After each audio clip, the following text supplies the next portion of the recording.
आप गोलियों से एक दूसरे पर हमलावर होकर गालियों से आप सियासत नहीं कर सकते। नफरत से सियासत नहीं होती। मुल्क के मुफाद को तबाह करके सियासत नहीं होती। आज अपनी कुर्सी को अलहदा करें, अपनी सोच को अलहदा करें, मुल्क की बात करें, फिर बात आगे चलेगी।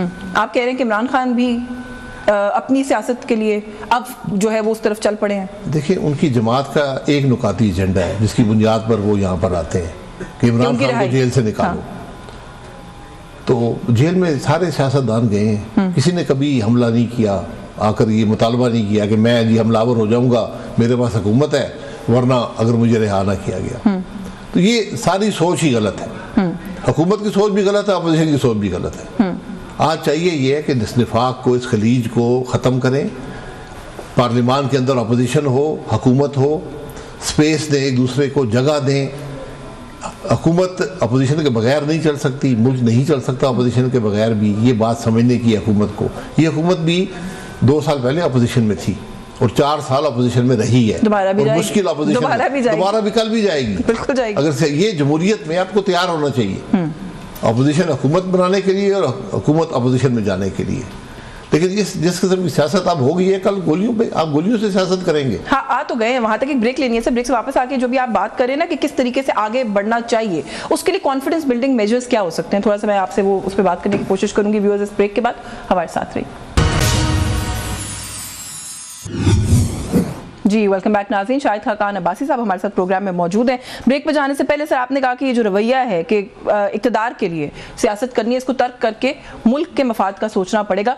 क्या कॉन्फिडेंस बिल्डिंग मेजर्स आप समझते हैं इस वक्त हो सकते हैं, और उसके लिए पहला कदम किसको लेना चाहिए या पड़ेगा? देखिए, कॉन्फिडेंस बिल्डिंग यहाँ दुश्मनी तो नहीं है, कॉन्फिडेंस बिल्डिंग करनी लग तो रही है जी। तो आपके पास रास्ता आईन है। मुल्क के निज़ाम को आईन पे वापस लेकर आए, इसके अलावा कोई कॉन्फिडेंस बिल्डिंग नहीं है। ये फैसला कर लें कि हमारे मुल्क में इलेक्शन चोरी नहीं होंगे, ये फैसला कर लें। इलेक्शन की चोरी का नतीजा मुतालबा है ना, वो यही तो कह रहे हैं कि मैंडेट चोरी शुदा वापस करें। जी बिल्कुल, मैंडेट 18 में भी चोरी हुआ, 2024 में भी चोरी हो गया। अवाम का क्या कसूर है? ये जब तक आप ये काम नहीं छोड़ेंगे, आपका मुल्क आगे नहीं चलेगा। ये बात किसी को समझ नहीं आती। मैं हकीकत से आपको कहता हूँ, अगर हम ये बुनियादी बात नहीं समझ सकते, फिर मुझे ये फैसला किसने करना है? ये फैसला सबने करना है, और ये अंडरस्टैंड भी किसने करना है कि 2018 में भी हुआ, वही 2000 उससे पहले भी होता रहा है, 2024 में भी हुआ। ये समझने की जरूरत किसको है, और आगे नहीं करना ये फैसला सबको समझने की जरूरत है। जब इलेक्शन चोरी होता है, एक बेनिफिशियरी होता है जिसको फायदा मिलता है, एक को नुकसान होता है, लेकिन आखिर में नुकसान अवाम का और मुल्क का होता है। वो तो वक्ती तौर पर कल के जो इलेक्शन के चोरी के बेनिफिशियरी होते हैं, जिनको फायदा मिला होता है, वो आज नुकसान में जाते हैं। जो कल नुकसान में थे वो आज फायदे में चले जाते हैं। लेकिन मुल्क हमेशा नुकसान में जाता है, इसके मुल्क के अवाम हमेशा नुकसान में जाते हैं। इसकी किसी को परवाह नहीं है, किसी को फिक्र नहीं है सर। लेकिन ये जो आप बात करें ना, ये तो टॉकिंग पॉइंट है। ये टेबल पे बैठेंगे तो बात होगी ना कि इलेक्शन चोरी करना है नहीं करना है, बैठेंगे कैसे? सवाल तो ये है। ये कोई बात है करने की इलेक्शन चोरी हम करेंगे? ये हमारे मुल्क में ये बात होनी है तो होनी है। फरीक बैठेंगे, इलेक्शन चोरी नहीं होगी। फैसला कर ले ना, सियासतदान फैसला कर ले कि हम नहीं चोरी शुदा इलेक्शन कैसा बनेंगे। अभी जो डेडलॉक है उससे कैसे बाहर निकलेंगे? अभी जो डेडलॉक है जी, आपको टेबल पे बैठना पड़ेगा और कोई रास्ता नहीं है। ये अपनी कुर्सियां भी सबको एक जगह छोड़कर आनी पड़ेंगी, और सिर्फ सियासतदान नहीं है। आज मुल्क के मामलात पे इस्टेब्लिशमेंट असरअंदाज है, जुडिशरी असरअंदाज है। ये 4-5 पॉलिटिकल लीडर हैं, एक फौज के सरबराह हैं, एक जुडिशरी के सरबराह हैं। एक टेबल पर बैठेंगे तो आगे मामला चलेगा, वरना कोई रास्ता नहीं है। किसी खाम ख्याली में ना रहें। और जब हम कहते हैं कि इस डेडलॉक को तोड़ने के लिए टेबल पे बैठेंगे, तो क्या उसका पहला टॉकिंग पॉइंट इमरान खान की रिहाई बनता है? क्योंकि पीटीआई तो यही मुतालबा लेकर आई। बेल दे दे, टेबल पर आ जाए। कोई बेल देने से क़यामत आ जाएगी?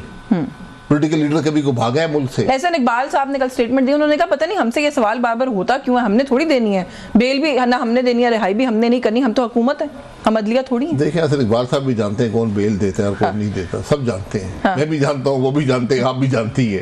तो बेल दे दे, आगे टेबल पे बात हो सके।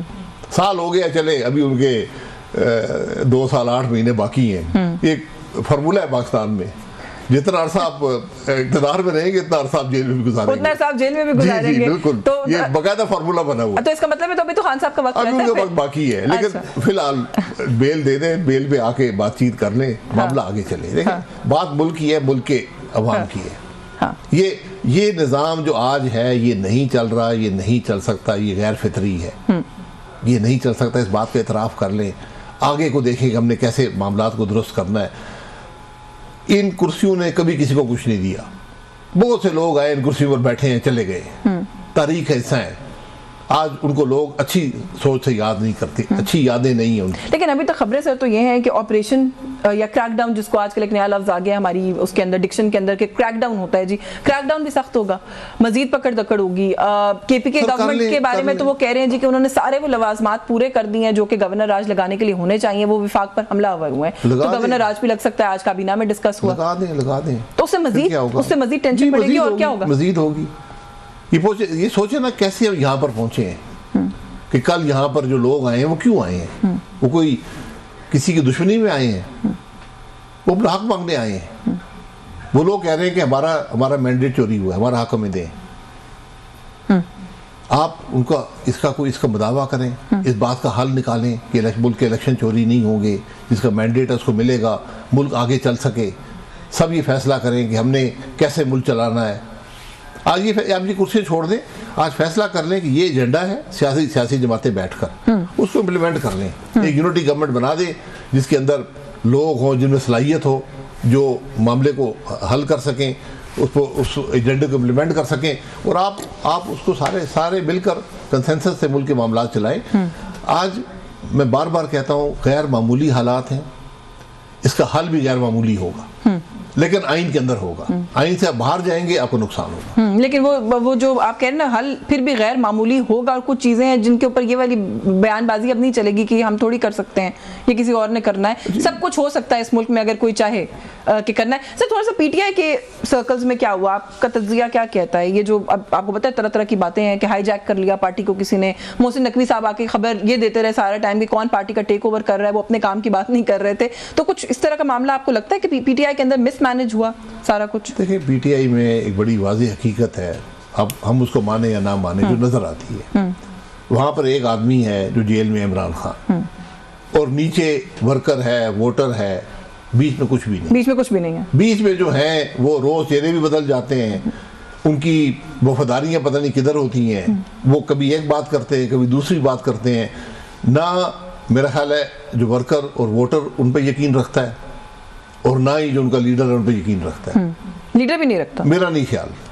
वरना रोज चेहरे ना बदलते। मुलाकातें तो सर हो रही है ना, अली अमीन गंडापुर भी जाते हैं, बैरिस्टर गौहर तो बहुत ही दफा गए। सर, मुलाकातें सब होती हैं, लेकिन चेहरे क्यों रोज बदल जाते हैं? एतमाद क्यों रोज बदल जाता है? एक पार्टी का शख्स होना चाहिए जो वहां पर ये कह सके कि मैं ये फैसला कर रहा हूँ। आप जाके मुशावरत करके, जो भी एक शख्स हो ना, ताकि कंफ्यूजन ना हो। कभी मोहतरमा जो उनकी एहलियां हैं वो आ जाती हैं, कभी कोई और साहब आ जाते हैं। सलमान राजा साहब थे, वो भी पता नहीं है या नहीं है। मुस्ताफी खबर तो यही है कि हो गए खबर जी। और बहुत से लोग इस तरह आए। वो मरवत साहब थे, वो भी पता नहीं कहाँ हैं। तो इस तरह मामला नहीं चलेगा। मरवत साहब तो वैसे अभी फुल कॉन्फिडेंस में है, वो कहते हैं जी हम दोबारा लोगों को बुलाएंगे, लोग दोबारा आ जाएंगे। जी ठीक है। ये क्या सवाल है उनको, मैंने सुना उनका बयान। जी, क्या फिर लोगों को मरवाने के लिए लाएंगे? हाँ। क्यों लोगों को क्यों लाएंगे? मकसद होना चाहिए ना।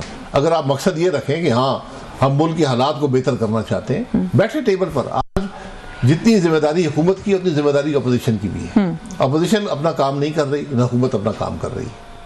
आज ये सब एक दूसरे को नीचे दिखाने की जंग में है। अच्छा, आपने कहा ना कि ऊपर लीडर है, बीच में कुछ नहीं है, और नीचे कारकुन या जो मुझे नजर आता है या वोटर है। हाँ। मोहसिन नकवी साहब यही एस्टैब्लिश कर रहे थे। उन्होंने कहा जी बीच में अब कोई आ गया है, पार्टी टेक ओवर हो गई, उनके एहलिया की तरफ इशारा था। उन्होंने कहा एक खुफिया हाथ है, और अब ये नुकसान जो है वो करेंगी पार्टी का भी और इमरान खान का भी।